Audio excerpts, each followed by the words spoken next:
दोस्तों, आज हम बात करेंगे उस धरती की जिसे हम गर्व से भारत कहते हैं। लेकिन क्या आपने कभी सोचा है कि भारत की शुरुआत कैसे हुई और इसे अलग अलग समय में किन किन नामों से जाना जाता था। दोस्तों, भारत की कहानी बहुत ही पुरानी है। इतनी पुरानी कि इसकी जड़ें हजारों साल पीछे तक ले जाती हैं। इतिहासकारों के अनुसार भारत का शुरुआती दौर सिंधु घाटी सभ्यता से जुड़ा हुआ है। इस सभ्यता के शहर जैसे मोहनजोदड़ो और हड़प्पा उस समय के आधुनिक और व्यवस्थित शहर थे। यहाँ के लोग साफ सफाई, नाली व्यवस्था और व्यापार में बहुत आगे थे। यह दर्शाता है कि भारत की शुरुआत एक समृद्ध और सभ्य समाज के रूप में हुई।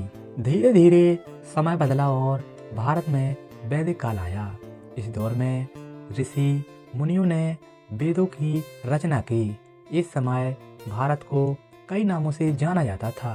सबसे पहला नाम था जम्बूद्वीप, जिसे जम्बूद्वीपा कहा गया।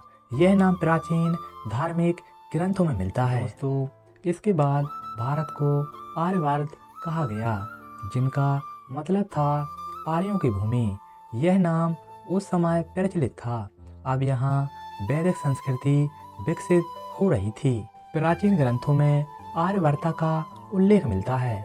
समय के साथ साथ जब विदेशी लोग भारत आए तो उन्होंने इस देश को अलग अलग नामों से पुकारा। फारस और यूनान के लोगों ने इसे हिंद नाम से पुकारा। यह नाम सिंधु नदी से निकला। दरअसल संस्कृत में इसे सिंधु रिवर कहा जाता था। दोस्तों, लेकिन फारसी लोग सा को हा बोलते थे, इसलिए यह हिंद बन गया। इसी से आगे चलकर इस देश का नाम हिंदुस्तान पड़ा, जिसे हिंदुस्तान कहा गया। यह नाम मुगलों के समय और बाद में भी काफी लोकप्रिय रहा। दोस्तों, यही अंग्रेजों ने इस देश को इंडिया कहा। यह नाम भी सिंधु नदी यानी इंडस रिवर से निकला। आज भी अंतर्राष्ट्रीय स्तर पर हमारा देश इंडिया के नाम से जाना जाता है, जबकि संविधान में इसे भारत कहा गया है। भारत का शुरुआती दौर आध्यात्मिक, सांस्कृतिक और ज्ञान से भरा हुआ था।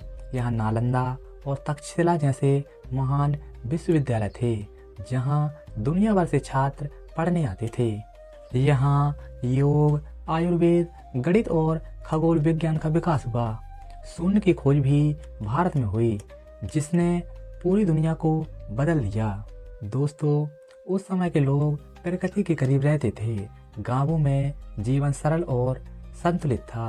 परिवार और समाज की अहमियत बहुत ज़्यादा थी। लोग सच्चाई, धर्म और नैतिकता को जीवन का आधार मानते थे। लेकिन भारत का इतिहास केवल शांति और ज्ञान का नहीं रहा।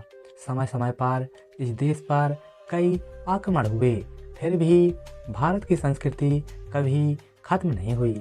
हर आक्रमण के बाद यह और मजबूत होता गया। आज भारत एक आधुनिक देश है, लेकिन इसकी जड़ें हजारों साल पुरानी सभ्यता से जुड़ी हुई हैं। यही वजह है कि भारत को विश्व गुरु कहा जाता है। दोस्तों, भारत सिर्फ एक देश नहीं है, यह एक भावना है। यह संस्कृति, परंपरा और विविधता का संगम है। यहाँ पर धर्म, हर भाषा और हर संस्कृति को सम्मान मिलता है, जिसे दुनिया की सबसे प्राचीन सभ्यताओं में से एक माना जाता है।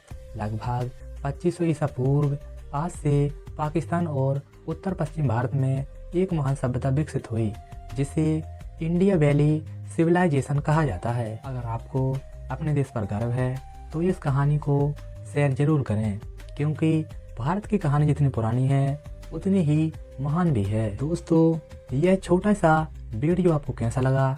यदि इस वीडियो की जानकारी आपको अच्छी लगी हो तो वीडियो को लाइक और चैनल को सब्सक्राइब जरूर कर देना।